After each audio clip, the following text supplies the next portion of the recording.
हर पीर से जुमे अपना पसंदीदा शो न्यूज़ वाइज यूट्यूब पर देखने के लिए डॉन न्यूज़ के ऑफिशियल चैनल पर आएं और सब्सक्राइब करना मत भूलें, बेल आइकॉन को प्रेस करें।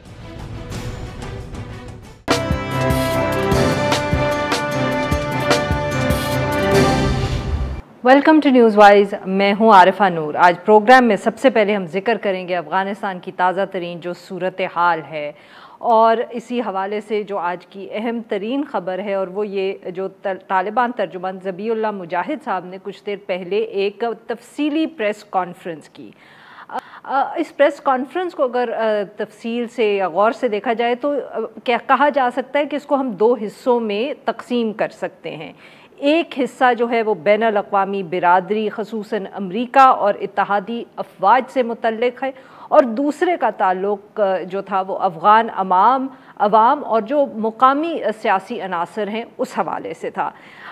वाज़े तौर पे तालिबान के स्पोक्स पर्सन ने ये कह दिया कि अमरीका और जो इत्तेहादी फोर्सेस हैं उनको 31 अगस्त तक अफ़गानिस्तान से अपना इनखला मुकम्मल करना होगा।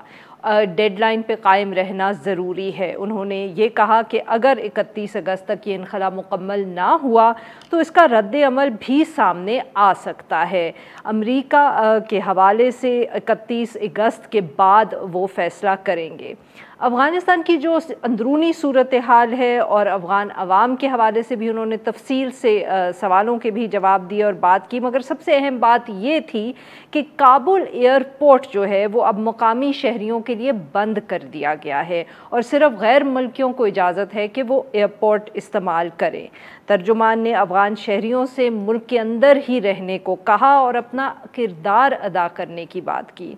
इसके साथ साथ मुलाज़मत पेशा ख़वातीन के लिए कहा गया कि जब तक सिक्योरिटी इंतज़ामात मुकम्मल नहीं होते वो घर पर ही रहें। जब फुल प्रूफ सिक्योरिटी का बंदोबस्त हो जाएगा तो वो अपने काम पर लौट सकती हैं। हुकूमत साजी के हवाले से तालिबान के तर्जुमान ने कहा कि जल्द ही ये प्रोसेस भी मुकम्मल हो जाएगा और पंजशेर वादी में का जो मुज़ाहिमत का मसला है वो भी मुज़ाकरात से ही हल कर लिया जाएगा। ये जो सारी प्रायोरिटीज़ हैं अफ़गान तालिबान की जो इस प्रेस कॉन्फ्रेंस हम देख सकते हैं, और ख़ास तौर पे जो उन्होंने एयरपोर्ट के हवाले से अफ़गान अवाम के हवाले से बात की, इस सारे इशू के ऊपर गुफ्तगू करने के लिए आज हमारे साथ मौजूद हैं शहजाद चौधरी, सीनियर तज्ज़ियाकार हैं, और हमारे साथ मौजूद हैं हसन खान साहब, ये सीनियर सहाफ़ी हैं और ये भी अफ़गान अमूर पर गहरी नज़र रखते हैं। Welcome to the show gentleman. Shahzad साहब, सर आपसे गुफ्तगू का आगाज़ करेंगे। सर, प्रेस कॉन्फ्रेंस हुई, आपने इसको कैसे देखा सर? ख़ास तौर पे जो ऑब्वियसली काबुल एयरपोर्ट के हवाले से बात की, अफ़गान शहरियों को हम क्या कहें कि हिदायत दी है, वार्निंग दी है, how would you look at it sir? जी, मैं इसको सुहेल शाहीन साहब का इंटरव्यू था कल जियो पे शाहज़ेब खानज़ादा के साथ, वो भी एक उसके साथ मिला के अगर हम ये देखें इन दोनों को तो मेरा ख़्याल है एक ही पैगाम निकलता है। पहला पैगाम तो ये है कि 31 अगस्त एक बहुत ही क्रिटिकल डेट है। इसके 31 अगस्त के इर्द-गिर्द क्या होगा, ये it is still up in the air. क्या जो नेटो फोर्सेस हैं ये निकल जाएंगी, अमेरिकी फोर्सेस मुकम्मल तौर पे इनखला मुकम्मल हो जाएगा, वो शहरी जो नहीं जा पाएंगे उनके साथ फिर क्या बर्ताव होगा, या 31 अगस्त को पुश करने की कोशिश की जाएगी बाय दी नेटो फोर्सेस और दी अमेरिकन फोर्सेस। अगर वो पुश करते हैं, यानी वो कहते हैं कि नहीं हम यहीं पे रहेंगे जब तक कि हम अपने तमाम लोगों को जिनको वो इंटरेस्टेड है निकालने में नहीं निकालेंगे, तो फिर उस सूरत में तालिबान की क्या पोजीशन होगी। नंबर 2, 31 अगस्त मुझे लगता है वो नोशनल तारीख है जिसके इर्द गिर्द या जिसके अराउंड हुकूमत की अनाउंसमेंट का भी कोई प्लान है या कोई इस किस्म का इंतज़ाम है, बंदोबस्त है कि 31 तक ये निकल जाए, अमेरिका भी छोड़ के चला जाए और फिर जो हुकूमत आए वो अपनी पॉलिसी और अपनी रिट इस तरीके से इस्टेब्लिश करे कि फिर उसका कोई दारो इस पे ना हो कि उस रिट के ऊपर अमेरिका जैसी कुव्वत असरअंदाज हो रही है। तो ये मेरे ख्याल में 31 अगस्त बहुत, और वही आज ज़बीउल्लाह मुजाहिद ने भी जिस तरह आपने बताया बहुत उन्होंने रीइंफोर्स किया कि डेडलाइन नहीं, ये अब रेड लाइन बन चुकी है। तो इसलिए that is the most important. दूसरी, जब टीटीपी के बारे में बात हुई तो कल सुहेल शाहीन साहब ने कहा कि हमें नहीं पता कि ये लोग कैसे निकले, जेलों से निकले, कहाँ चले गए और क्यों निकले। इस तरह की जो एक बातचीत है, और आज आपने देखा कि ज़बीहुल्लाह मुजाहिद ने कहा कि हम लोगों को सबसे पहले अफ़गानिस्तान का फ़िक्र करना है, हम किसी और मसले में उलझना नहीं चाहते। अच्छा, अब इन 2 चीज़ों को मिला के देखा जाए तो लगता यूँ है कि देखिए, आफ्टर ऑल स्टेट क्राफ्ट के अंदर जो कि इनको करना पड़ेगा, और स्टेट क्राफ्ट ही के अंदर ये अपने आप को जब हुकूमत बना लेंगे तो ये उनको, तो उसके लिए कुछ levers of instruments of power होते हैं जो इस्तेमाल करने होते हैं। कभी पाकिस्तान के को भी लाइन पे लाना होगा, by Afghanistan, by the Taliban. हो सकता है कुछ बातें मनवाना चाहते हो, पाकिस्तान भी उनको ऊपर कुछ लेवर्स इस्तेमाल करेगा। सिमिलरली अमेरिका है, इनखला का मसला आएगा तो वो कहेंगे कि अच्छा फलाने लोगों को हम जाने नहीं देंगे, उनके साथ वो लेवरेज इस्तेमाल हो सकता है। तो मुझे यूँ लगता है कि आहिस्ता आहिस्ता वो ज़ुबान में सख्ती और ज़ुबान जो स्टेट क्राफ्ट के लीवर्स होते हैं, मुझे वो हिलते जुलते अब और शक्ल बनाते नजर आ रहे हैं। तो देखिए, बड़ी इंटरेस्टिंग सिचुएशन है। फिर बिल्कुल सही पंजशेर सर। का आपने जिक्र किया, पंजशेर का जिक्र किया, वो भी एक अभी एक ओपन सर इशू है। विल कम टू तो दैट, बिल्कुल अभी उसका भी जिक्र कर लेते हैं। हसन साहब भी हमारे साथ हैं। जी हसन साहब, ये तालिबान की तरफ से काबुल एयरपोर्ट और फॉरेन अफगान अवाम को जो उन्होंने पैगाम दिया है कि आप एयरपोर्ट की तरफ मत जाएं और सिर्फ जो गैर मुल्की हैं वो उसको इस्तेमाल करें, आपके ख्याल में सर क्या ये अब इसको सख्ती से इस बात को इम्प्लीमेंट भी करेंगे तालिबान? क्या सचमुच वो ये कोशिश करेंगे कि जो अफगान शहरी इस वक्त मुल्क छोड़ने की कोशिश करें वो ऐसा ना कर सके? देखिए, इस वक्त जो काबुल की सिचुएशन है, स्पेशली जब मैं काबुल एयरपोर्ट की बात की, तो मेरे ख्याल में काबुल एयरपोर्ट के हवाले से रिपोर्ट्स भी यही आ रही थी कि अमेरिका और तालिबान के दरमियान जो है काफ़ी हम जिसे हम आहंगी कह सकते हैं, वो ये है। ऑलरेडी अमेरिकन भी एयरपोर्ट के अंदर, और ये जो लोगों का जो आना जाना, जिस तरफ शहजाद साहब ने इशारा किया, सुहेल शाहीन की इंटरव्यू को भी कल भी कहा गया था कि अगर आप ये फ्लड गेट्स ओपन रखेंगे तो definitely more and more people, not only from Kabul, rest of the country से, वो ये समझ रहे हैं कि शायद एयरपोर्ट से जो है जो भी आता है वो उठा के अमेरिका ले जाते हैं। तो इस वजह से ये एक अंडरस्टैंडिंग है कि बाहर एयरपोर्ट के बाहर जो है, जैसे आपको पता है कि वो तालिबान की जिम्मेदारी है एयरपोर्ट के बाहर जो लॉ एंड ऑर्डर है या वहाँ पे जो क्राउड कंट्रोल करना है वो तालिबान का है। अंदर जो है अमरीकी अफवाज के साथ है, और तालिबान एयरपोर्ट के अंदर इस वक्त कोई मुदाखलत नहीं कर रहे हैं, और कोऑर्डिनेशन से काफी सारे काम जो है इस वक्त चल रहे हैं। अमेरिका और तालिबान की जो इंतजामिया है या उनकी जो अरेंजमेंट है काबुल में, उससे तो ये भी अमेरिका भी और इंटरनेशनल जो बाकी कम्युनिटी है उनके साथ भी काफी खदशा है कि दिन ब दिन एयरपोर्ट में लोग आ रहे हैं, और ये मसला जो है ये तकरीबन मुश्किल होता जा रहा है। तो ये तो आपके ख्याल में सर ये दोनों की कोऑर्डिनेशन से ये ऐलान किया गया होगा अमेरिका और अफगान तालिबान की तरफ से? ये नहीं है कि ये कोई यूनिलैटरल फैसला है जो अफगान तालिबान की तरफ से किया गया? बिल्कुल। देखिए, आपने एक 2 दिन पहले जो बाइडेन की भी एक स्टेटमेंट आई थी कि तालिबान हमारे साथ कोऑपरेट कर रहे हैं, या इसको भी दोनों एक दूसरे के साथ कोऑर्डिनेट कर रहे हैं, इसको इस तरह हम कहेंगे।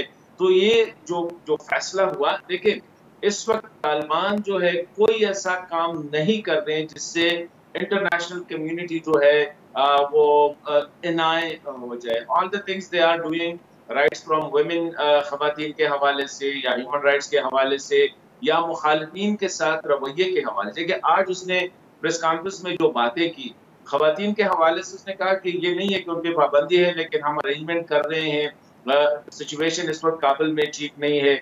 मुखालिफिन को जो है ब्लैंकेट उसने उन लोगों ने ऐलान किया है कि उनको आम माफी दी गई है। तो ये जितना इस वक्त काबुल में जो सिचुएशन है, अभी हमारी इंटरनेशनल मीडिया की या इंटरनेशनल कम्युनिटी का सारा फोकस जो है वो इस वक्त काबुल पे है, और कंदहार में क्या हो रहा है या मतलब है कि बाकी हेरात में क्या हो रहा है, मज़ार में क्या हो रहा है, वो तकरीबन आउट ऑफ साइट है।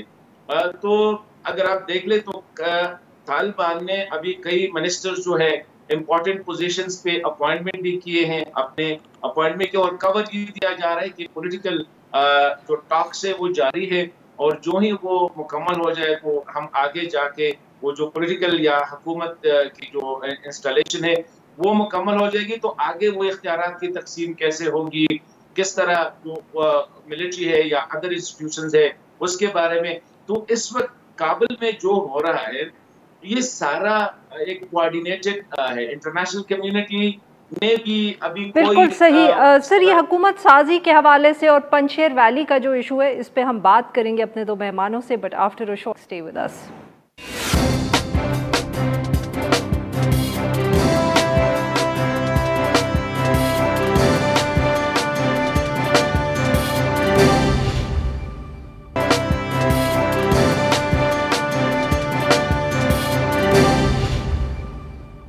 वेलकम बैक नाज़रीन। हम गुफ्तगू करें शहजाद चौधरी साहब से और हसन खान साहब से, और हम बात कर रहे हैं अफ़गानिस्तान में जो इस वक्त ताज़ा तरीन डेवलपमेंट्स हो रही हैं। जी शहजाद साहब, उस वक्त भी आप जिक्र कर रहे थे पंजशेर वैली का, बहुत अहम इशू है, बहुत अहमियत दी जा रही है, ख़ास तौर पे क्योंकि माजी के अंदर भी जो एक रोल प्ले किया अहमद शाह मसूद ने और पंजशेर वैली में, तो इस दफ़े भी अब लोग बहुत इसको संजीदगी से ले रहे हैं और समझ रहे हैं कि यहाँ से अगर कोई मुज़ाहिमत शुरू हुई तो वो उतनी ही एक इतना बड़ा चैलेंज बन सकती है जितना कि माजी में रही। क्या आप भी सर इत्तफाक करेंगे? जी बिल्कुल इत्तफाक करूँगा। देखिए, अहमद मसूद जो हैं वो जब उन्होंने आवाज़ उठाई है तो हो सकता है कि इस वक्त तो हमें यूँ लगे कि जैसे कि वो अपनी काबुल के अंदर लेवरेज बढ़ाते हैं ये आवाज़ उठा के, और ये कहना चाहते हैं कि मैं एक्सेप्ट नहीं करूँगा, या हम लोग तालिबान का या एक वन पार्टी रूल टाइप जो है उसको एक्सेप्ट नहीं करेंगे, ये मोर इंक्लूसिव गवर्नमेंट होनी चाहिए।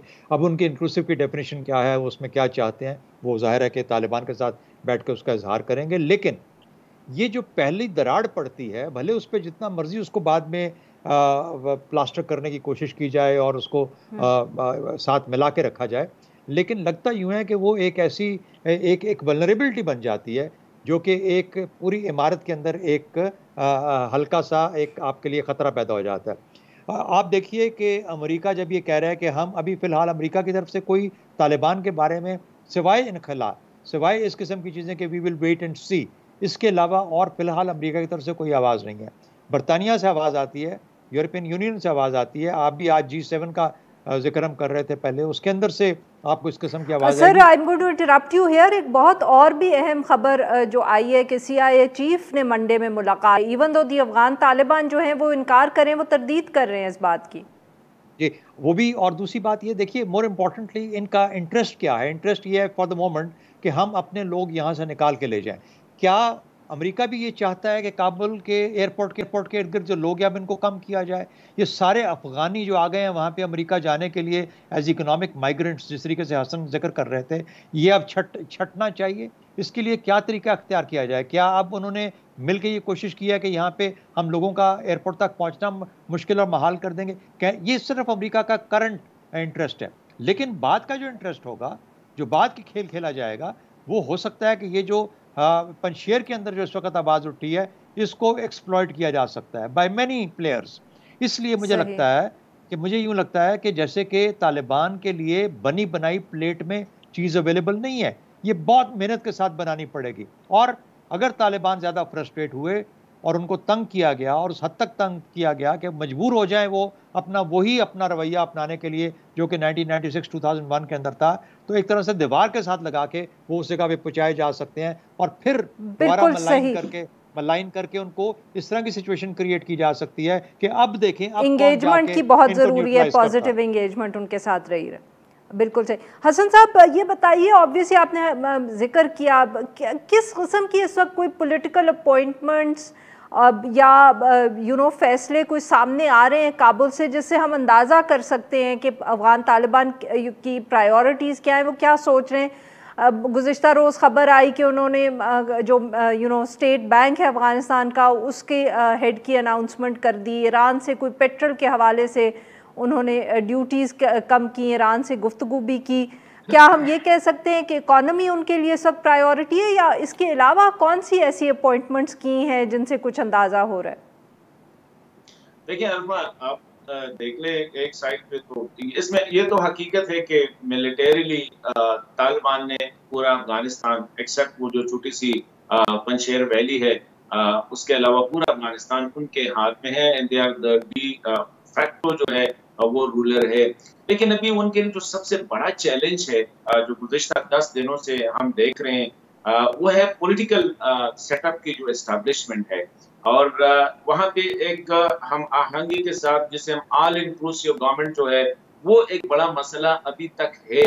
और हम देख रहे हैं कि काबुल में जितनी सियासी क़यादत है इंक्लूडिंग साबका सदर करज़ई साहब है, डॉक्टर अब्दुल्ला साहब है, हिकमत यार साहब है, या जो बाकी सियासी लीडर्स हैं जो इस वक्त काबुल में हैं, उनके साथ उनके रवाबित हैं और उनके कॉन्टेक्ट्स में। इसी तरह ये भी खबर आई है कि जो अफगानिस्तान से बाहर गए हैं एक्सक्लूडिंग 1 और 2 जो है उनके साथ भी वो किसी न किसी तरह एक लाइन जो है तालिबान लीडरशिप ने इस्टेब्लिश की है। और यही वजह है कि अभी तक तालिबान की तरफ से रशीद दोस्तम साहब के बारे में या अता मोहम्मद नूर साहब के बारे में या और जो उस्ताद सयाद साहब जो इस वक्त हिंदुस्तान में बैठे हुए हैं या कुछ लीडर जो पाकिस्तान आए हैं, किसी के बारे में कोई ऐसी स्टेटमेंट नहीं दी गई जिससे ये अंदाजा हम लगा सके। बट हसन साहब, क्या आप कोई डेडलाइन दे सकते हैं? 31 अगस्त के हफ्ते बाद, 10 दिन बाद, महीने बाद कुछ अंदाजा है कि कब तक कोई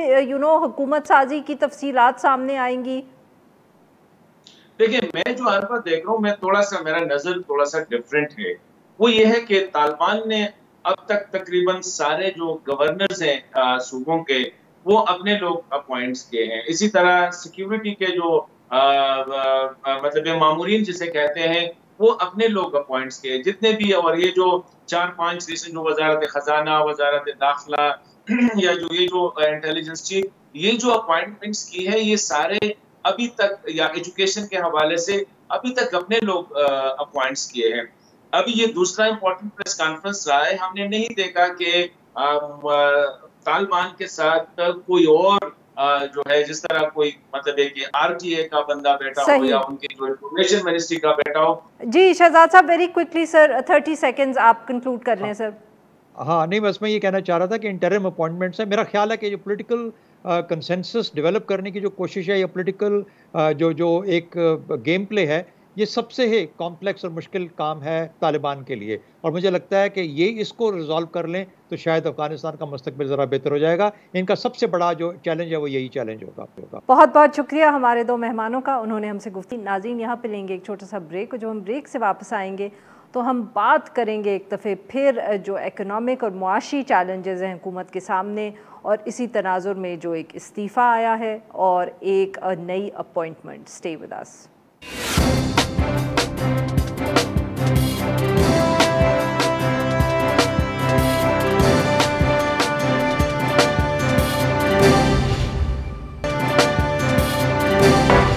वेलकम बैक नाजरीन। प्रोग्राम के इस हिस्से में हम गुफ्तगू करेंगे मुआशी सूरत हाल के हवाले से, और जो दो बहुत अहम ख़बरें सामने आई हैं इकॉनमी के कॉन्टेक्स्ट में। मीडिया ज़राए के मुताबिक जो वज़ीर आज़म के मुआविन ख़ुसूसी बराए रेवेन्यू हैं डॉक्टर वक़ार मसूद, उन्होंने इस्तीफ़ा दे दिया है, मगर अभी तक गालिबन इस्तीफ़ा जो है वो मंजूर नहीं हुआ, क्योंकि कहा जा रहा है कि हतमी फ़ैसले तक वो इसी ओहदे पर काम करते रहेंगे।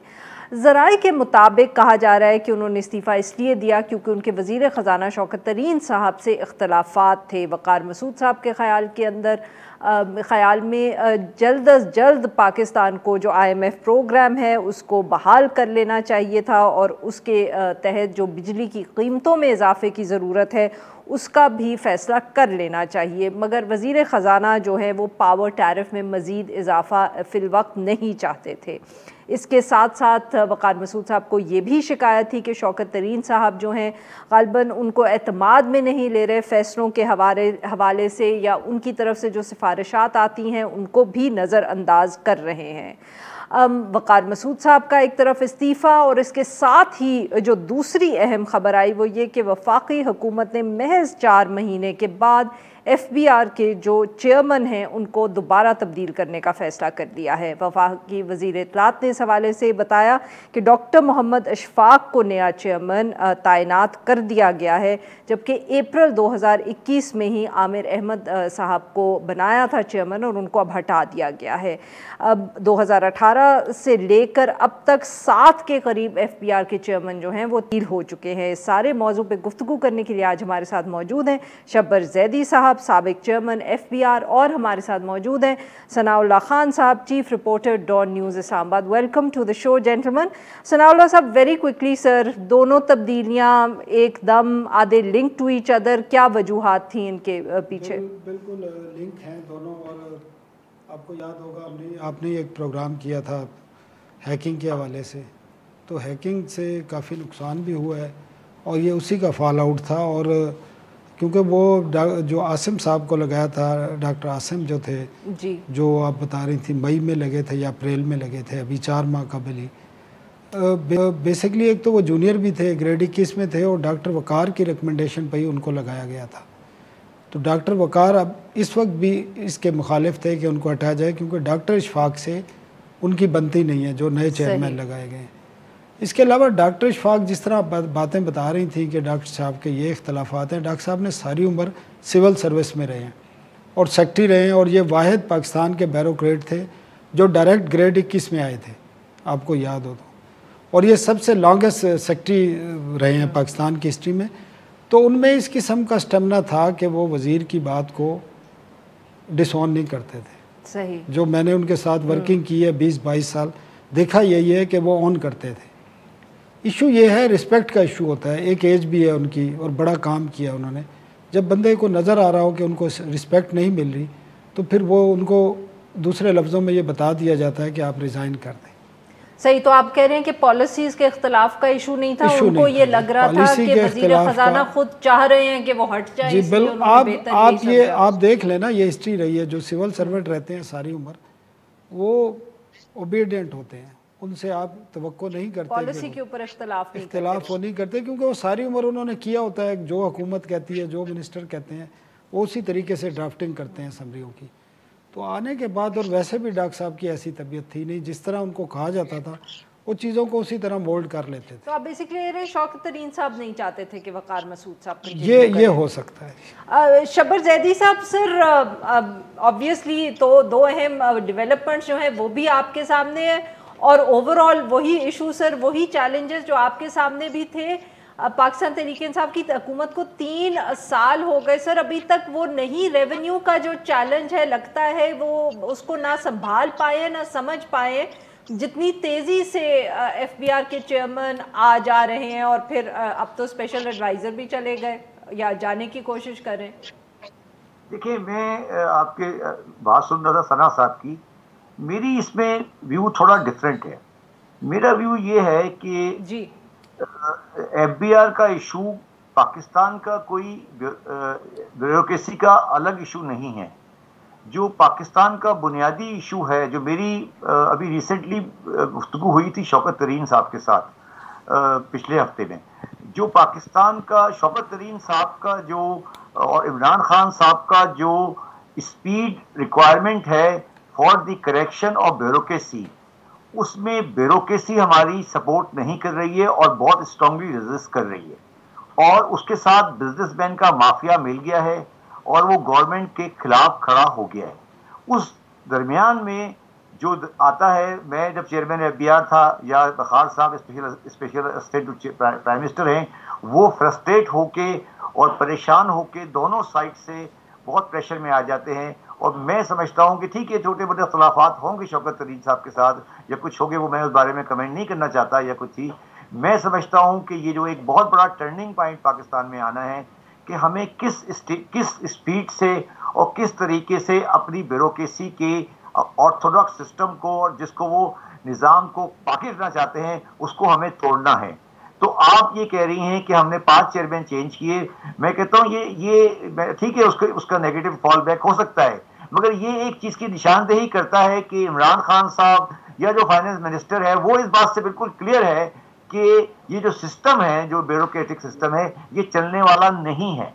और मैं अगर आप इसी चीज़ को एक और चीज़ से मिलाएं कि इशरत साहब भी 3.5 साल के बाद चले गए, तो ये एक बहुत बड़ी रेजिस्टेंस आ रही है इमरान खान साहब की गवर्नमेंट को। जो ब्यूरोक्रेसी है वो अपने तरीकों से अपने सिस्टम से हिलने को तैयार नहीं है। शब्बर साहब माफ करिएगा, आपकी बात काट रही हूँ। आपने मुसलसल ये बात की है कि वजीर आजम साहब तब्दीली चाह रहे हैं और उनको रेजिस्टेंस आ रही है, ब्यूरोक्रेसी है, बट सर लगता तो फिर ये है कि हुकूमत की या वजीर आजम साहब की भी यहाँ कहीं तो कोई गलती होगी कि अगर या पॉलिटिकल उनमें विल नहीं है कि वो चाह भी रहे हैं कि कुछ हो जाए मगर वो रेजिस्टेंस को एड्रेस नहीं कर पा रहे। मैं आपको बताता हूँ, मैं एक मिसाल से आपको बात साबित हो जाएगी। जब मैं आया था तो मैंने रिटेलर को रजिस्टर करने के लिए CNIC कार्ड का सिस्टम लाया था और आपको याद है बड़ी सख्त रेजिस्टेंस हुई थी और हड़ताल वगैरह शुरू हो गई थी। अब प्रॉब्लम जो आ रही है प्राइम मिनिस्टर के साथ वो ये आती है कि गवर्नमेंट जो है उसकी बड़ी थिन मेजोरिटी है और बहुत सारे कंप्रोमाइजेस करने पड़ते हैं गवर्नमेंट को, जिन कंप्रोमाइजेस की वजह से वो जिस फोर्स से एग्रेसिवनेस के साथ आपको एक्शन लेना है वो ले नहीं पाते। तो एक जिसे कहते हैं ना, आप कहती हैं नाकामी नहीं है, ये मैं कहता हूँ ये मल्टीप्लाइड फ्रस्ट्रेशन है कि मैं एक्सपेक्ट करता हूँ कि मुझे एक तब्दीली चाहिए और पॉलिटिकल फ्रेजिलिटी है मेरे पास, ब्यूरोक्रेटिक हर्डल है, तो मैं जिसे कहते हैं ना मैं एक परेशानी में मुब्तला हूँ। और अगर आप इस्लामाबाद के माहौल को देखें इस वक्त, तो आप बताएं ना 4 साल इशरत साहब रहे और मैं इशरत साहब से यही कहता था कि सर ये FBR का सिस्टम चलने वाला नहीं है, आपको FBR को स्टेट बैंक की तरह ऑटोनोमस बॉडी बनाना पड़ेगा। मेरा ये व्यू है कि वक़ार साहब का व्यू और शौकत तरीन साहब का व्यू FBR रिफॉर्म के बारे में they were maybe on not exactly on the they were maybe on the same line, मगर उन दोनों का जो टाइम पीरियड था सही करने का वो मुख्तलिफ था। मतलब शौकत साहब की ये और मेरी भी ख्वाहिश ये है कि हम इसको जल्दी जल्दी सही करें, मगर शायद वक़ार साहब being a very seasoned bureaucrat वो इसको समझते थे कि बहुत हम रिटेन, मगर मैं तो चाहूंगा कि वो स्टे करें, मगर मैं आपको सिर्फ ये कहना चाहता हूं कि हम इस ब्यूरोक्रेटिक सिस्टम में अगर चलते रहे तो हम कोई बड़ा तब्दीली नहीं ला सकेंगे और हम इस पे नाकाम हो जाएंगे। मैं बिल्कुल फ्रैंकली कह रहा हूं कि अगर हमें स्टेटस को चलाना है तो हम नाकाम हो जाएंगे, हमारी कोई कामयाबी नहीं होगी और इमरान खान साहब का जो मिशन है वो नाकाम होगा और हमें इस सिस्टम को, इस्लामाबाद वाले सिस्टम को गिराना है। अब ये कैसे, इसको कौन मुमकिन करेगा, वो एक बहुत मुश्किल काम है और ये पूरी कौम को देखना है कि हम इसको कैसे मुमकिन करेंगे। That's a very difficult job, मगर करना है। बिल्कुल सही जी। नाज़रीन यहाँ पे लेंगे हम एक छोटा सा ब्रेक, जो हम ब्रेक से आएंगे तो अपने मेहमानों से गुफ्तगू जारी रखेंगे। Stay with us.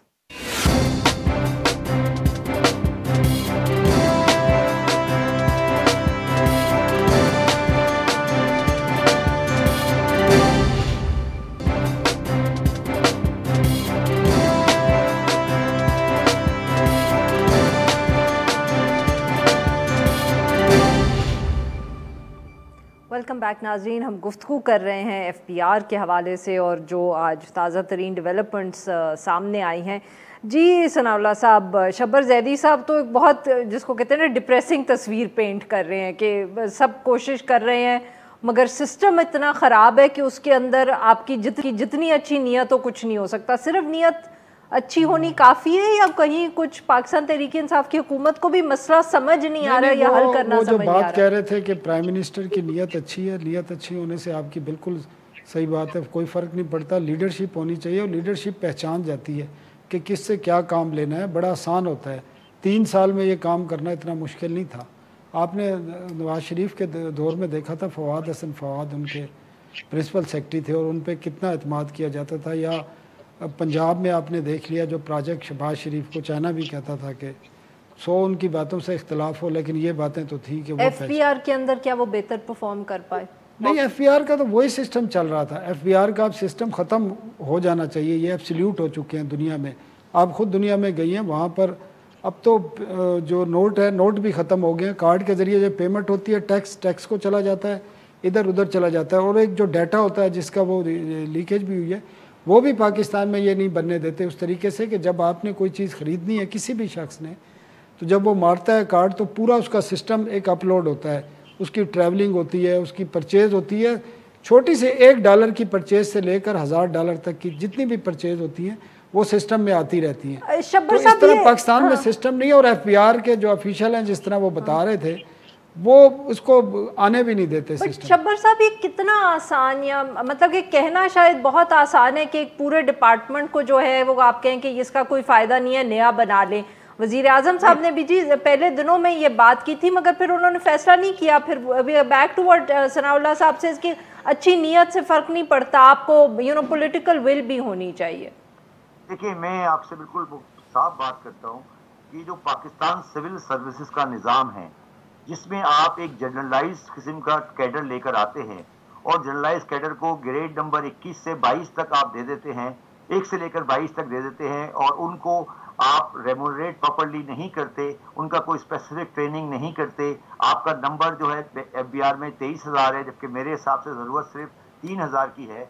तो आप कितना मर्जी विल ले लें पॉलिटिकल गवर्नमेंट की, कितना मर्जी स्ट्रॉन्ग चेयरमैन एफबीआर ले लें या एसएपीएम ले लें, ये बात नहीं चलेगी। मैं इसलिए बड़ा कैटेगोरिकली ये कह रहा हूं कि आपको सिविल सर्विस रिफॉर्म को पाकिस्तान की पहली प्रायोरिटी बनाना पड़ेगा। और मैं ये बात भी इस्लामाबाद में रहने के बाद साफ अल्फाज से कहता हूं कि इस्लामाबाद का पूरा माहौल सिविल सर्विस रिफॉर्म बनाने के शदीद खिलाफ है। ये आप आज इसको, मेरी बात को कहीं नोट कर लें कि जब तक आप सिविल सर्विस रिफॉर्म का मतलब ये नहीं है कि मैं ग्रेड 18 को कर लूँ, एवल्यूशन रिपोर्ट कर दूं। आपको इस स्ट्रक्चर को तोड़ना पड़ेगा। तोड़ने का मतलब ये है कि आपको एफबीआर को ऑटोनोमस बनाना पड़ेगा, आपको पावर मिनिस्ट्री के अंदर ऑटोनॉमी लानी पड़ेगी, आपको प्लान में ऑटोनॉमी लानी पड़ेगी। शब्बर साहब, जब तक ये सब कुछ नहीं होगा फिर एफबीआर यूं ही तब तक चलता रहेगा। मतलब ये तो बहुत लॉन्ग टर्म प्रोजेक्ट है ना, यू सेइंग कि शॉर्ट टर्म में कुछ भी नहीं हो सकता। यही आपको अर्ज कर रहा हूँ ना कि आप चेयरमैन में बेहतरीन आदमी लाके बैठा दे। मैं वहाँ 8 महीने बैठ के आया हूँ, मुझे पता है ना जी कि आपके वो नीचे वाला 23,000 अमला जो है वो मेरी किसी भी बात को इम्प्लीमेंट नहीं होने देता, चाहे मैं हूँ, वखार मसूद साहब हो, शौकत अजीज साहब हो, अब्दुल हफीज शेख साहब हो, साहबदार साहब हो। आप बताइए, नवाज शरीफ की हम लोग बड़ी तारीफें करते हैं, आप बताएं उन्होंने 1 इंच का भी कोई इंप्रूवमेंट की एफबीआर में नहीं हुई, बल्कि उनके जमाने में एफबीआर पीपल्स पार्टी के जमाने में और नवाज शरीफ के जमाने में तबाह हुआ है। तो ये इसका मतलब ये है कि खर्च करना बड़ा आसान है। शहबाज शरीफ साहब को खर्च करना आता है, पैसा कलेक्ट करना बड़ा मुश्किल होता है। तो ये मैं समझाने की कोशिश कर रहा हूं कि पैसा कलेक्ट करने के लिए जो मशीनरी हमने कलेक्ट की हुई है, ये मशीनरी पाकिस्तान सिविल सर्विस का सिस्टम जो है ये ऑब्सोलीट सिस्टम है, इस पे हम नहीं चल सकते। मैं इसीलिए छोड़ के आया, मैंने इशरत साहब को ये कहा था कि इसको एज सून एज पॉसिबल करें, अदरवाइज ये तो अब खान साहब आज चले गए आ गए, मुझे नहीं पता कि वो हैं या नहीं है, मगर आपको इमरान खान को मेरा इसको करना पड़ेगा। Thank you very much. बहुत बहुत शुक्रिया, आपने हमसे बात की, बहुत बहुत शुक्रिया सनाउल्लाह साहब, आपने भी हमसे बात की। नाजरीन, आज के लिए बस इतना ही। We'll be back tomorrow at the same time.